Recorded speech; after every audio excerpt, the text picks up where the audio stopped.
Okay, so the bows are very easy to make. We're gonna use basically this whole spool for the bow. So I'm gonna use about 18 inches. I'm gonna cut that off and I'm gonna reserve that part for the tail. So I'm gonna go ahead and cut that and set that aside. And then I'm gonna go ahead and start making my bow. So what you're gonna do, you're gonna go ahead, and this is a double-sided ribbon, which is really nice. That's always nice to keep that in mind when you're buying it, because that way you don't have to worry about, oh, the back of the ribbon is facing the wrong way and all that good stuff. So what you're gonna do is, I'm gonna start out, and this is about 6 inches. So then you're gonna so this is one side of the bow. So where you're holding, this is gonna be the center of the bow.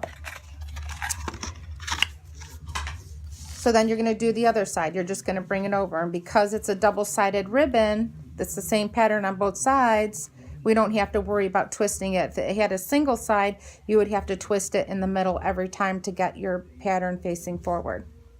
So we got that, and that side matches that side. So just keep on going, doing the same thing. And like I said, it's easy because it's a double-sided ribbon. And you're just gonna make that about 1 inch smaller.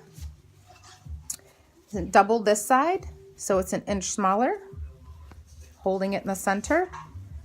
Making this one. You can make it the same size or just a tad bit, maybe 1/2 inch smaller. Make this one about 1/2 inch smaller or relatively the same size. And we're going to try and get 4 loops on either side because that makes a good size bow. I'm going to take it off the spool. There's always a little piece of tape here. We're going to remove that. So we're going to go ahead and get that squared away. So this is what we got so far.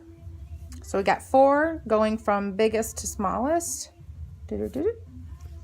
And then your extra, what you're gonna do is you're basically going to loop this over. And this is actually a lot extra, so you're forming the middle of your bow, so you can size it. So just keep on, whatever size you want that middle to be, just kind of keep on curling it up. And I think that looks pretty nice. So you should have something that looks like that. And then what I'm gonna do, you could staple this with a staple gun because it makes it really easy to work with it. I am just going to pinch it together from left to right because I think it gives it a nice bow shape to start off with. So then we're gonna do that. And then I'm gonna get my pipe cleaner, stick it in the center, bring it around back, and give it a twist or two. Then I'm going to take my tail that I reserved, the 18 inches, squeeze it in the middle, put it inside what I just did, inside the pipe cleaner, and then twist that just once or twice. Not too much because it builds bulk every time you twist it. And then pull your tail down, and then look at how nicely that's coming along. Now I'm going to go ahead and I'm going to fluff this up.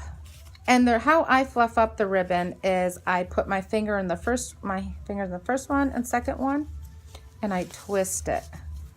Don't be afraid to manipulate the ribbon to do what you want it to do. And you're not going to mess it up. I mean, you could surely pull it too much and rip it out, but just be careful. But that's where your ribbon's going to start coming alive, is when you start shaping it and pulling it out. Like I said, I give it a little twist. See, I'm twisting it. 2, and then I'm going to twist it. Twist. And that kind of like makes it fluffy in the middle. See how that's coming together? And then you can have the longer ones on the bottom.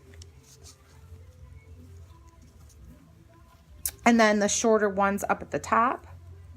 So I'm just gonna fluff this a little bit, and then I'm going to attach it to my wreath, and then I'll continue to fluff it the way that I like. So I'm gonna go ahead and do that. Okay, so I went ahead and attached it to the wreath, and all I did is I went ahead and I put an additional pipe cleaner through, and then attached it like that and just twisted it around. And then what's nice about this, and you can trim that off, or you can twist this together. You can use that as a hanger if you'd like. I like my wreaths to hang a little bit closer to the wall. I like to hang my wreaths inside the house instead of outside the house, instead of outside the door, because I like to look at my wreaths. So we're just going to go ahead and fluff this up the way you like it. And then these brown things that we use, the brown pipe cleaners that we used, so this is a good opportunity where you can actually hide those if you want, even though, look, you can't even really see them. So I'm going to go ahead and snip some fancy edges on here. What you want to do is you just want to fold it over, and then what you're going to do is you're always going to cut from the wired edge up. So the opened wire edge cut up, and then you'll get a nice little point on there. And there we have it. All done. Very simple.